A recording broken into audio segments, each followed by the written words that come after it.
Okay, our inspiration this afternoon is going to be provided by Sydney Schilling, who is president-elect from the Portland, Oregon, a little out of our zone, Portland, Oregon Rotaract Club, and she's the daughter of my fellow DGE, Bill Schilling. Sydney?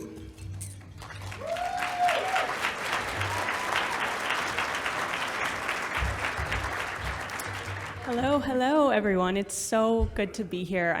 I'm so thankful to be back in the Rocky Mountains. I grew up in Wyoming and I went to school out in Denver, and so this feels like another home to me. So thank you so much for welcoming me here today, and I'm just so happy to be at PETS again. Again, my name is Sydney Schilling.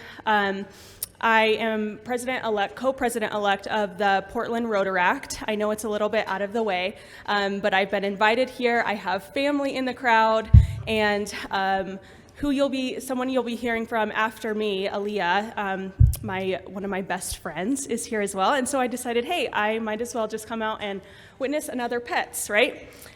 So my inspiration today has to do with gratitude. The wise and powerful choice and what it means to practice it intentionally. So my gratitude that I'm experiencing today, I'm so thankful to be here at High Country PETS. I'm so grateful to be able to create new relationships here. That's really something that stands out at PETS for me, and I know for so many others. I'm grateful to have the means to be here today. I want to call out something that I'm very grateful to is the AV guys in the back. Can we just give a round of applause for them? Woo!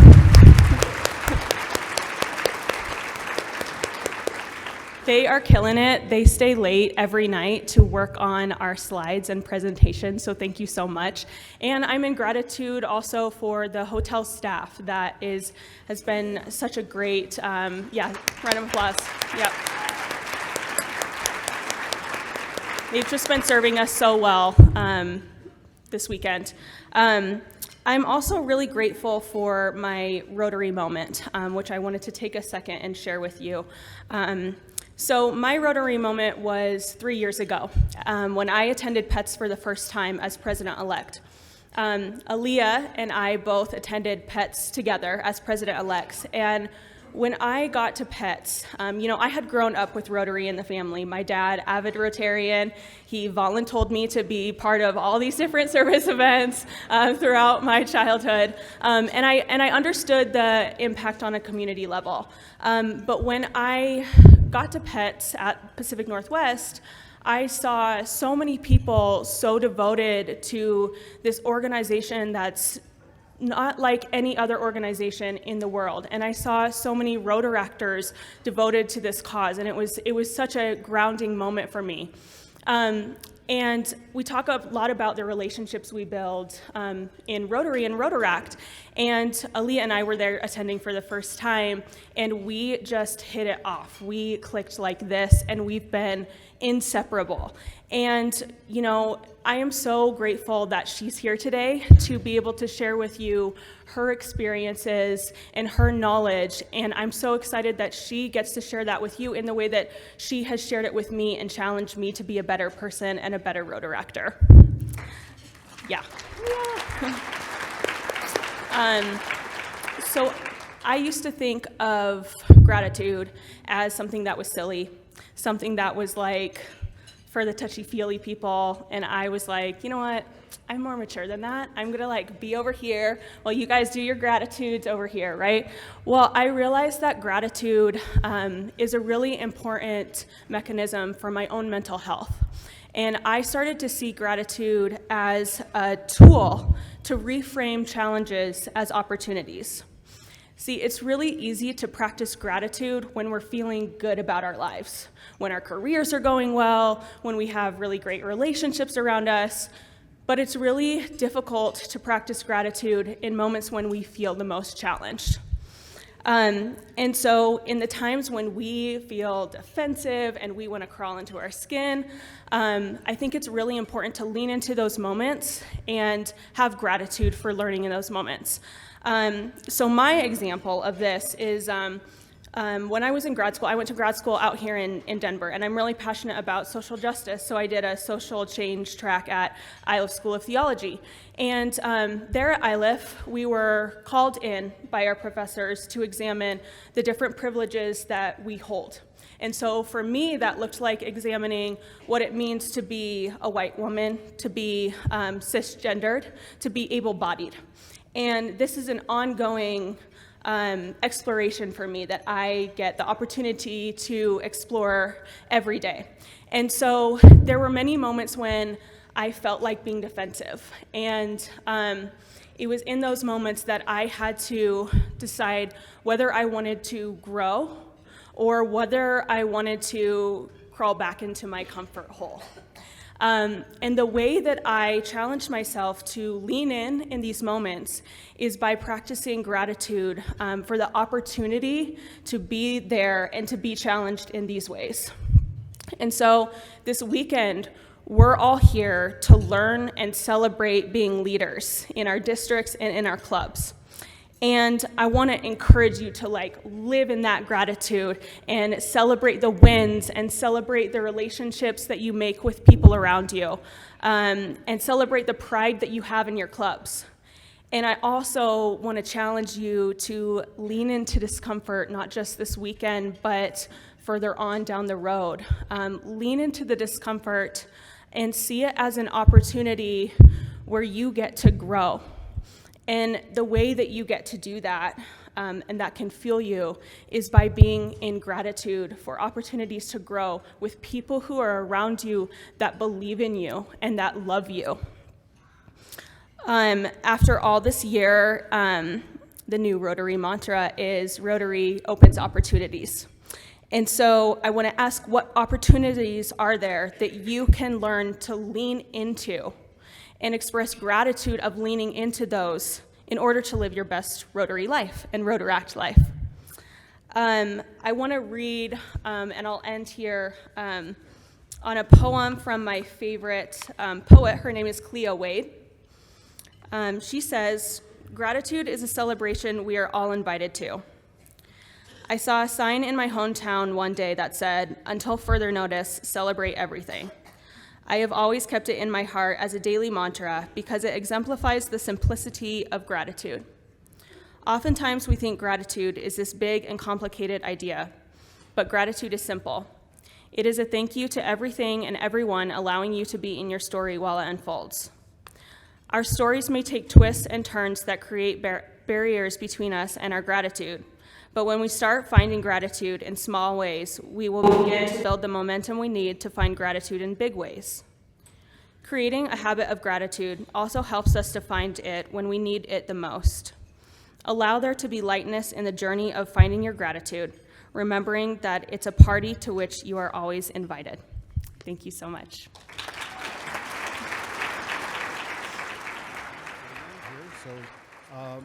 I want to introduce Alia, who is the president of the Surrey Rotaract Club in District 5050, Vancouver, Canada. You're going to have to put up with some pronunciations like a boat and project and things like that, but hang in there, it'll all be fine. But listen to this. This district won the Rotary International Award of Honor for more than doubling its Rotaract members. Her club is the largest in the district, and it has had the fastest growth. She's facilitated RILA, has had a variety of other Rotary-led youth leadership retreats, and is also serving her second year as a director of the Big West MDIO and conference chair for 2020. For her professional life, she has served as an executive in the waterworks industry. She is the head of operations for a Vancouver tech startup and is currently a female empowerment and leadership instructor for the nonprofit Voices of Muslim Women. She's a passionate person regarding Rotary and is helping to bridge the gap between Rotaractors and Rotarians. She's an outspoken advocate for empathy, and please ask her, if you see her in the aisles, about her empathy museum that she's trying to build in Vancouver. Wow, when does she ever have any time for fun? I don't know. Well, Rotary, yeah, she's, but here we go. This is a wonderful young lady that I'd like to have you meet, Alia. Thank you so much. Okay, wish me luck. Oh, yeah. Yeah.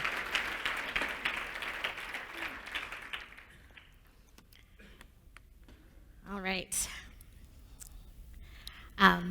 Thank you so much, Bob, and thank you, Sydney, as well, for that heartwarming inspiration. If this isn't the perfect example of fellowship, I don't know what is. So if it wasn't for Rotary, I wouldn't have had the opportunity to meet Sydney or be standing here today with you guys. I'm washed in gratitude, as well as a whole bunch of nerves, to be here and to share some of my Rotary story with you.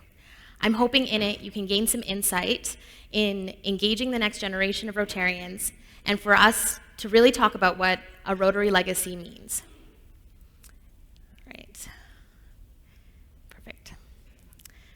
So, my name is Alia, and like you heard, I'm from District 5050, where Phoenix McLaren, our DRR, won the Rotary International Award of Honor. But before we get into that, I wanted to let you know my first exposure to Rotary was through RILA. So in my district, RILA is for 18 to 30-year-olds. And I think one of the main reasons why we have such a strong Rotaractor presence. Albeit, it wasn't always like that. Our district struggled, like many do, to create Rotaract clubs and to maintain them. A lot of them would become inactive after a while. The changes we've seen have been mostly in the last 5 years, and I want to share that with you. So first, a little bit about me. Ever since I was a kid, service has always been a part of my life. I was heavily involved in my school and local government, and then my university. I was your typical overachiever, but despite being so involved and having my fingers in absolutely everything I could, I had never heard the Rotary name before. So, to set the scene a little bit, I was volunteering as an orientation leader at my university with a friend who happened to be a Rotaractor. Now, I knew she did something with Rotary, but honestly, I thought it was a religious organization. She was a facilitator for that year for RILA, and she told me that I would be perfect for it, and they had some last-minute people drop out. So I had a bunch of questions for her, and she was oddly secretive, which didn't help my suspicions. And then she told me that it was held at the Mount Baker Bible Way camp, where there was no service. So I was pretty positive that she was sending me to a religious cult. But it was a difficult time in my life, and I thought a leadership retreat in the mountains might be good for me. So I am forever grateful for her persistence, because RILA changed my life. For the first time, I had met what it seemed like my people. I always thought that maybe I just cared too much, and that was a me problem. But then I met all these people who cared just as much as I did. I learned how in Rotary, all it takes is one person and one idea and sharing that idea. And if someone can't help you, you better bet they'll find someone who can. Doing good for the sake of doing good, and not about the feeling good part of it. It was service above self, and suddenly I had the language for how I've always felt. RILA reminded me of who I was, and it felt like coming home to myself. It was a bizarre familiarity with these people who I had just met. They treated me like family. I was so incredibly energized, empowered, and hungry for more. So one of the main reasons why Phoenix absolutely deserves that RI award is because she always thinks 3 years ahead. She was able to see the passion of anyone and plant these little seeds, and like a patient gardener, would fertilize and water that seed. She saw how impactful RILA was for me and continued to follow up over and over again, and asked if I'd be interested in restarting the inactive Rotaract Club in my city. Not knowing what I was signing up for, I agreed. And as it turns out, starting a Rotaract club is really, really, really hard. Phoenix connected me with the past president, and luckily, she was enthusiastic to get the club back up again. So this club of 2 people was born. And I won't lie to you, it was extremely difficult. We had found 2 other past club members to join, but there were many meetings where it was just me and her, full of enthusiasm and ideas and nowhere to take them. It's really easy to forget the scope and mission of Rotary when there's just 2 of you meeting and joining and trying to get people to join. Luckily, though, there was a lot else going on. Phoenix made sure I was engaged and involved. She was honestly like my Rotary fairy godmother. So our district had partnered with another district that was a lot more active, and there was a joint Rotaractor training. I met and saw what a club could be. I then was also asked to facilitate a Rotary Youth Leadership Retreat for high schoolers, and I was told I was sponsored to go to PETS. So while things were hard to get off the ground, I had so many opportunities to keep that Rotary fire burning. So, as you heard, PETS is where I met Sydney, and for her, oh right, sorry, I also forgot all about that was Ryla over there. So it's kind of hard to see, but you can see me. So that's our Ryla. That was actually a small year. We have about 60 to 80 18 to 30-year-olds who do it every year. And then, yeah, that is from PETS. So that was 3 years ago. So, yes. So for her, PETS was her Rotary moment. For me, it was Ryla. At this point, so let's talk about Rotary moments. So I think they're really important because they show the scope of Rotary. Rotary absolutely makes the whole world smaller. It also, to be a Rotary moment, it should connect them with other Rotaractors. Fellowship, I think, is the real special sauce when it comes to Rotary. And the Rotary moment has to be something that is empowering and inspiring. So for me, seeing speakers at Ryla talk about these projects that they were doing in the community and how it just started with one person, it was so inspiring and empowering. So when you're trying to create a Rotary moment for Rotaractors, have it be something that shows them the power of a single idea and the real power of Rotary. All right, so for me, it was Ryla, and at this point I had about 5 members in the club, but they were all basically only connected to me. And if I had quit the club, then that would be the end of the club. So I recognized they needed their Rotary moment. So I spent the next year fundraising and determined to get my club to the RI conference. I had never been before, but I figured if it was anything like Ryla, it would be great. So in 2018, 5 of us got on a plane and we went to Toronto. So those are some pictures from Toronto. So for those who have been to an RI conference, they know that it's just on a completely different level of remarkable. You feel like you're part of one of the greatest things that you could ever be a part of. It completely changed my club. We got to know each other on a level that we hadn't before, and I went from having 4 club members to 4 executive members. So we actually sat down afterwards and had meeting after meeting about what we wanted our values to be. Talked about why we would want to be here, what it was we actually believed in, and in all of those talks, we created a logo, a motto, and a mission statement.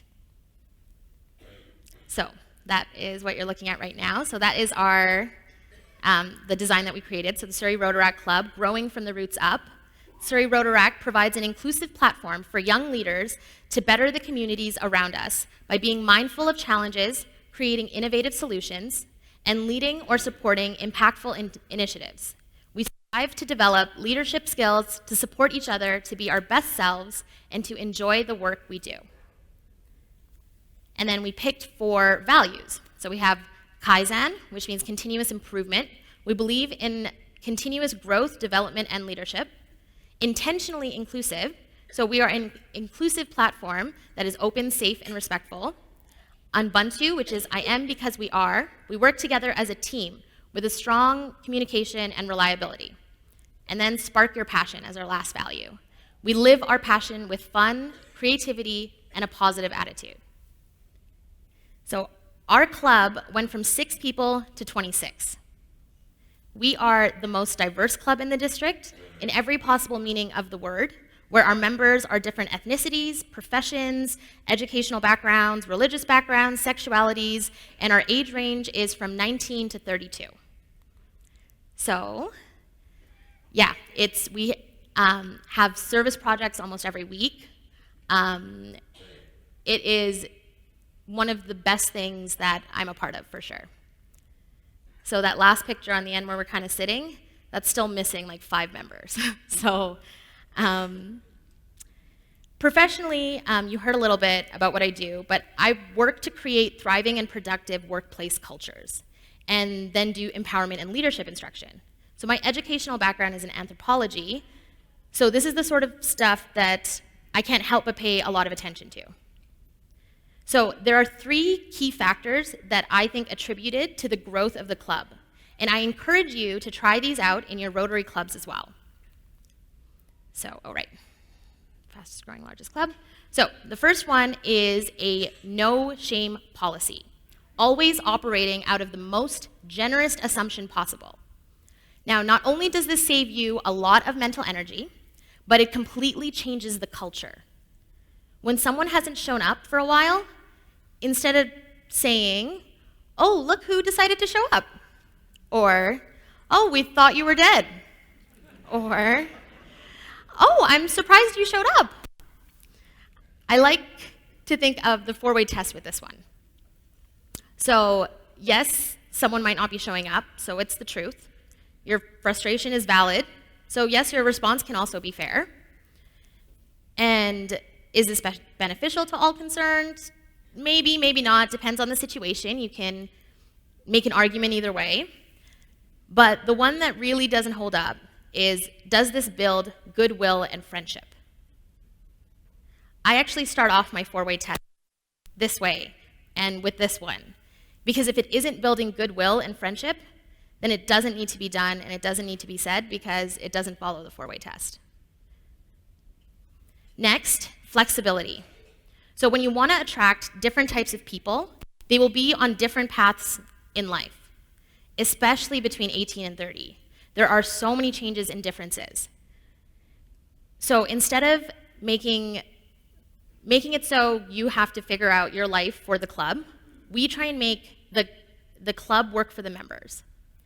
So sometimes our members have class on Monday and can't make our meetings for a semester. We make sure they stay engaged over our group chats, our socials, our service projects, and are so supportive of them doing what they need to empower themselves. And another example I want to talk about is sometimes, and I'm sure everyone's had this experience, where you had a really terrible day at work and you have your Rotary meeting, mine are always in the evening, but in the evening or whenever yours is, and you just don't really want to go.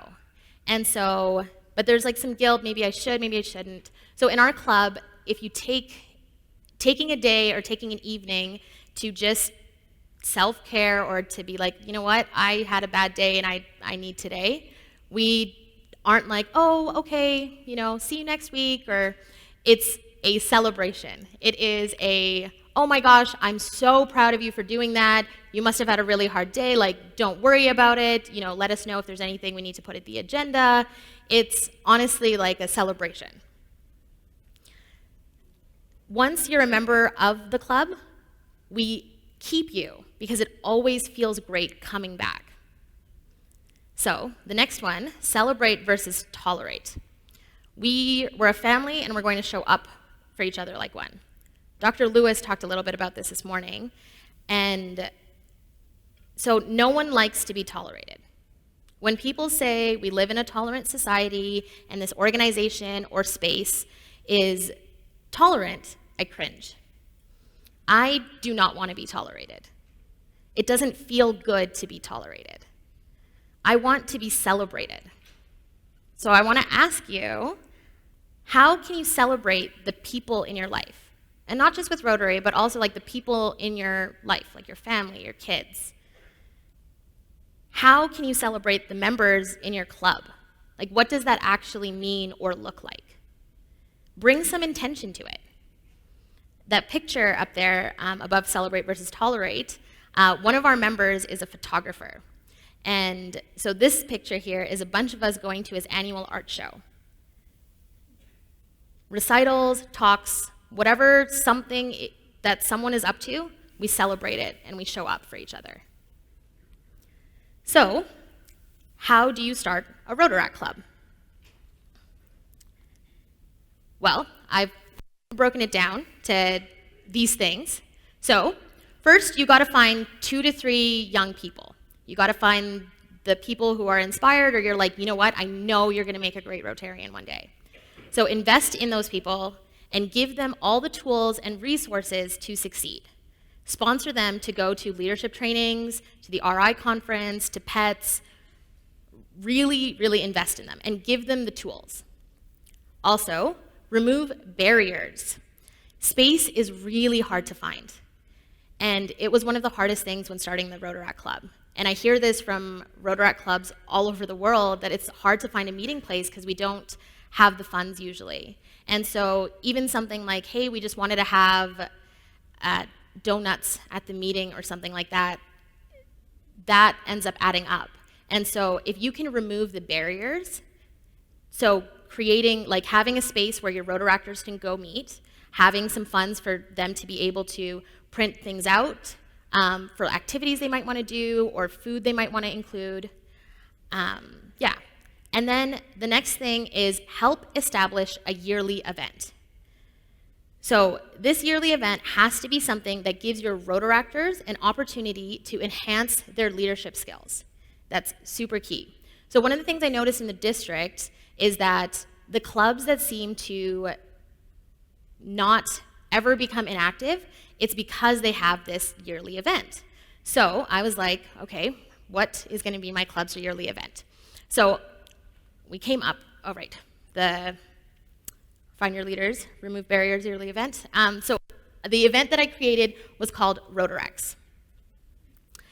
So it is a TEDx-style event, and it gives Rotaractors in my club and the district to talk about something that's important to them.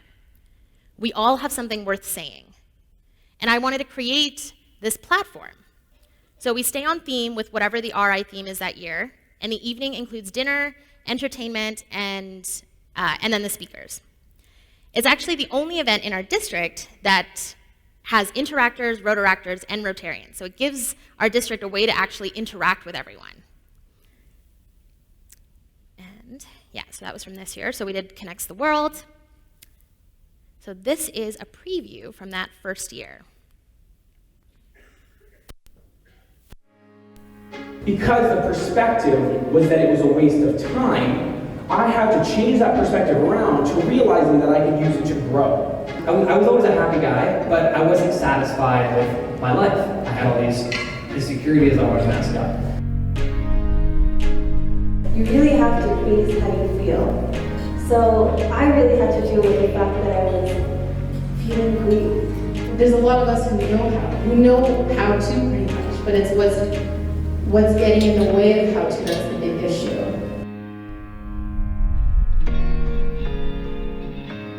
We live in a world where it's very difficult to be proud of who we are. You're beautiful. The way to make the world a better place is to make yourself better.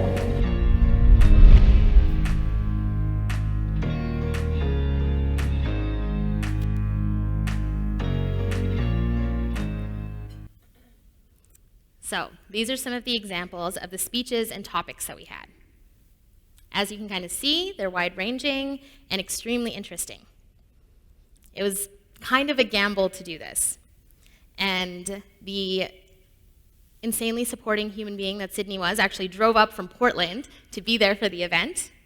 But it ended up going just so great. And this is now the yearly event for my club. So these are some more of the topics. The second one there that you see on the screen, that is Jonah Johnson. So he was actually my participant while I was facilitating RILA, and Phoenix actually got him to restart an active club in our district. So, because I know how hard it can be, I made sure their club feels like a part of ours, and we show up for them every opportunity we get. And I made sure to include him for this year for a speaker at Rotaract.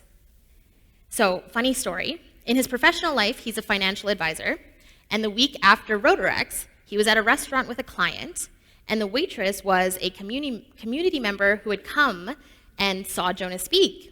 And she stopped and she was like, "Hey, I saw you speak last week. It was so great. I loved it so much. It was so inspiring." Obviously, a great boost with this potential client. And I'm so happy that he shared that with me because now I got to share it with you. So the next thing I wanted to bring up is Big West Rotaract. So I feel like not a lot of people know what an MDIO is. So an MDIO is a multi-district information organization. So it's a group of Rotaractors. So those are some of the directors. So Big West Rotaract is a nonprofit organization that provides leadership training and education to young professionals from ages 18 to 30 on the western regions of North America. Established March 13th, 2015, Big West Rotaract was founded as a result of over 5 years of collaboration, projects, and conferences by Rotaractors across the western region of North America. So, that is a picture from the last conference, which happened in the fall in Vancouver, actually. And so we had 200 participants, so 200 Rotaractors ranging from all over.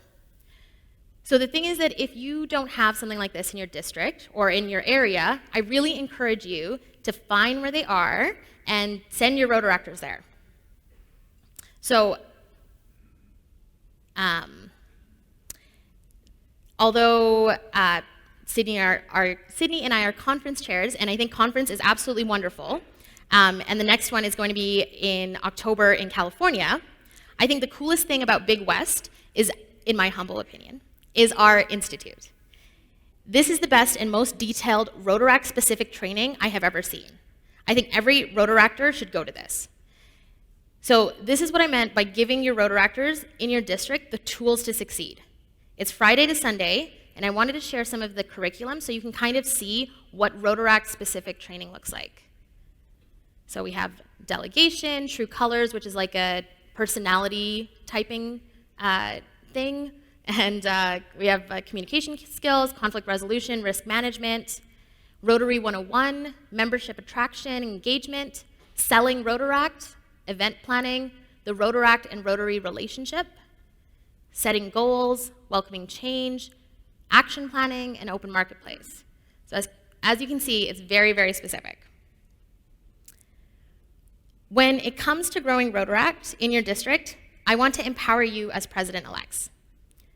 So when we look at a situation and we blame either Rotaractors or young people for not joining or not engaging, or in any problem really, like diversity in your clubs or membership growth or retention, if you take the responsibility and the ownership of the problem, then you are now empowered in the solution. You can't change other people. If it's because the young people nowadays, they just don't get it, then there's nothing you can do from that. You kind of stop. But if you take ownership and responsibility, now you can start thinking of creative solutions. So, also with Rotaract engagement, follow up, follow up, follow up. Don't give up. All right, so Big West Rotaract Institute is July 17th to 19th. Come talk to me or Sydney about it. All right, and I wanted to give you like a couple of tips. So yes, be ready to make the first move and the fifth. So yes, follow up, follow up, follow up. Find someone you want to mentor. If there's a young person that you know that you're like, you know what, you remind me a little bit of me, then tell them, hey, I would love to mentor you. Don't bring up on the similarities. So this is for when you're engaging with people who are different than you. Young people jokes are about as funny as boomer jokes. And so, funnier to me, probably less funny for you. And yes, invest in them. Invest in the young people in your district. Show them that you actually show up to them. So think about it as you're creating Rotarians. It's not about creating a Rotaractor or getting a Rotaract club in your district. It's about creating Rotarians. So think long term. All right, so I did want to talk about a Rotaract service trip in our district to Guatemala, but I wanted to leave just a little bit of time for any kind of Q&A, because I know all districts have different challenges, and I really want to be able to talk to you about it. So Rotary changed my life, and I want more young people to be a part of this. I can't believe that I didn't know this existed before. I think, especially because once you know about it, you start seeing the Rotary wheel everywhere.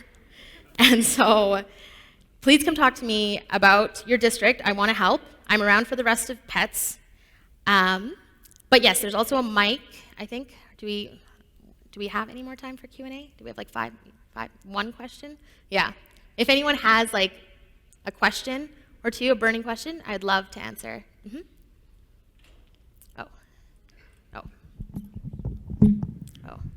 One or Oh, you can kind of see if anyone else has one too. Okay. Does anyone else have one that wants to go first? Yeah. I also encourage you to. Oh. Okay.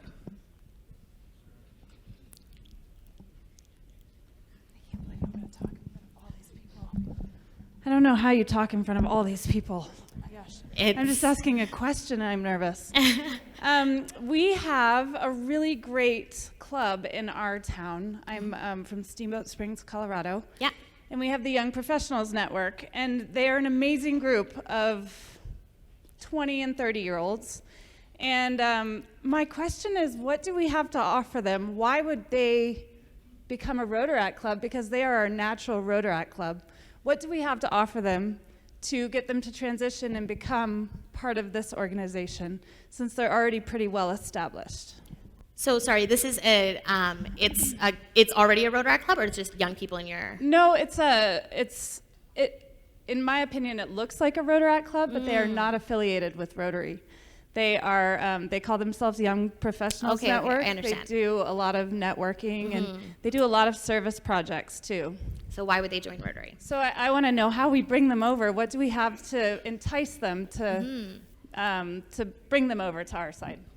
Yeah, so that's a great question.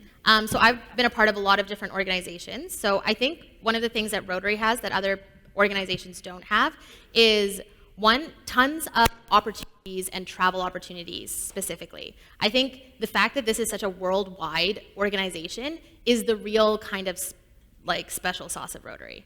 Get, you can, and I don't mean to like try and de-establish this great organization over there, but get some of them or one or two and have them, like sponsor them and go to a RI conference, have them find out what Rotary is, like really show them what the scope is. And another reason, like if someone's asking you, like a young person, like why would I join Rotaract, or why would I do this when I have this at my university, or I have this at this other community club? And I would say that one, there's so little red tape when it comes to Rotary. That was such a welcome thing. It was literally one person has an idea, they talk to someone, a club just does it. There's a lot of autonomy. And then also, I think that one of the reasons I really love Rotary is that we focus on making sure that dignity is also a part of the service that we do. So I think that sometimes other nonprofits or organizations will cut corners in order to either help the most people, or there won't be the same dignity in it. And I feel like the Rotary clubs that I work with and what I've seen will put in the extra funding to make things look and feel better. So one of our service projects in my Rotaract club is a community dinner. So it's like a soup kitchen once a month, and it doesn't look like a soup kitchen though. It looks like this. There's fancy tablecloths, there's centerpieces. The food is like a really nice Sunday dinner. And we all eat with them, and it keeps the dignity in the process. And I think that that's something that you can really say about what makes Rotary different.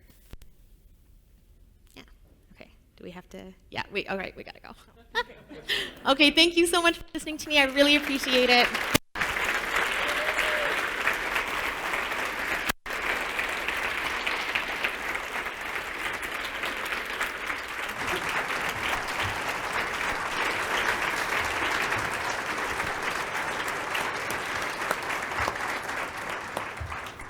Well, thank you so much.